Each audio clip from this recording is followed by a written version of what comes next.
Hi everyone, please subscribe my YouTube channel new more videos. She snapped, quit acting like we're hitched. You don't get to dictate where I go or who I hang out with. Everyone burst out laughing. I just grinned and kept my mouth shut. But when she returned from her weekend getaway, her key didn't work, and the neighbor explained exactly why. My girlfriend Jessica and I have a core disagreement about how the world works. I believe that if you're living in someone's house, eating their groceries, and using their Wi-Fi, you're in a partnership.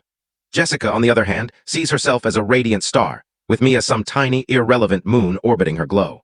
We've been together for 2 years, and for the past 6 months she's been crashing at my place. My name's on the mortgage, the utility bills, and the little sign by the door that says The Wilsons, which she bought without consulting me, an overly hopeful gesture in hindsight. I'm a laid-back guy. I enjoy my simple life. I work from home as a graphic designer, have a couple of close buddies, and my idea of a wild Friday night is testing out a new frozen pizza brand. Jessica? She's the opposite. Her life's a stage, and her audience is her 3 best friends, a trio I secretly call the Sirens. Their names are Tiffany, Brittany, and well, let's call the third one Merlot. The trouble started last weekend. I was cooking dinner when Jessica breezed into the kitchen, phone glued to her ear, already dressed to head out. She was mid-conversation with the Sirens, her voice loud and animated. "OMG, yes, I'm totally in," she said into the phone. "A weekend away is just what I need. No, he's not coming, don't be absurd." She hung up, turned to me with a dazzling smile, and announced, "Great news. The girls and I are hitting the lake for the weekend. We're leaving tomorrow." This was news to me. "Oh, cool," I said, stirring the spaghetti sauce. "Sounds like a blast. Which lake are you guys going to?" It was a basic, practical question, the kind any reasonable person in a relationship might ask.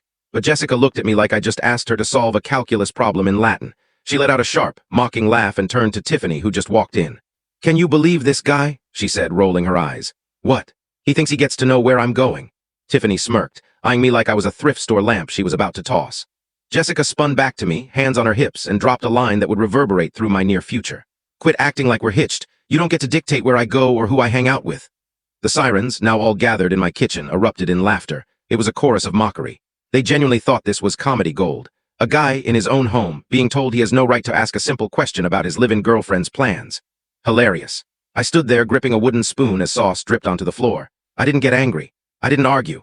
A strange, serene calm washed over me. The part of my brain that was still trying to make this relationship work grabbed a tiny suitcase, put on a tiny cap, and quietly exited.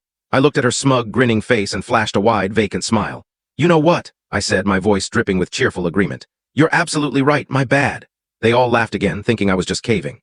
Jessica gave me a patronizing pat on the cheek, and then they swept out of the house for some pre-weekend cocktail party. I stood in the kitchen, the silence broken only by the simmering sauce. This is shot video. To watch the full story, click on the link below.